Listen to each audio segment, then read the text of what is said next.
বন্ধুরা, আমি পায়েল। কেমন আছো সবাই? আশা করছি তোমরা সবাই খুব ভালো আছো। আমার চ্যানেলে তোমাদেরকে স্বাগত জানাচ্ছি। আজকে আমি আবার একটা ছোট্ট মিনি ব্লগ নিয়ে চলে এসেছি। ব্লগটা বেশি বড় না, ছোটই। আজকে আমি তোমাদের সঙ্গে তেমন কোনো ডান্সের ভিডিও শেয়ার করতে পারিনি, কারণ আমি সময় পাইনি ডান্স করার মতো। ঘরের প্রচুর কাজ ছিল, সামনেই দুর্গাপুজো চলে এসেছে, আর তার মধ্যে আজকে বাইরে রোদও উঠেছে। আমি প্রচুর জামা কাপড় কেচেছি।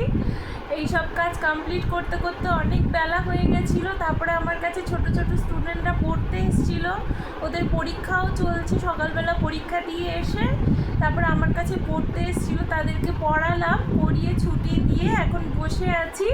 তা কী করব, ছোট্ট একটা ড্রয়িং করেছি। সামনেই গণেশ পুজো, তাই ভাবলাম একটু গণেশ ঠাকুরের ড্রয়িং করি। এখনও কালার করা বাকি আছে, ভাবলাম যেইটুকুনি ড্রয়িং করেছি আমি সেইটুকুনি তোমাদের সঙ্গে এখন শেয়ার করি। এই দেখো, গণেশ দাদাকে এঁকেছি ছোট্ট করে। এখনও কালার বাকি আছে, কালার করলে আবার তোমাদের সঙ্গে ভিডিওটা শেয়ার করব। কেমন হয়েছে এই ছোট্ট ড্রয়িংটা আমাকে কমেন্ট করে জানিও। আর যদি তোমাদের ভালো লাগে তাহলে অবশ্যই একটা লাইক করে দিও, শেয়ার করে দিও, আর আমার চ্যানেলটাকে ফলো করে দিও। তোমরা সবাই আমার পাশে থেকো, তোমরা সবাই ভালো থেকো, সুস্থ থেকো।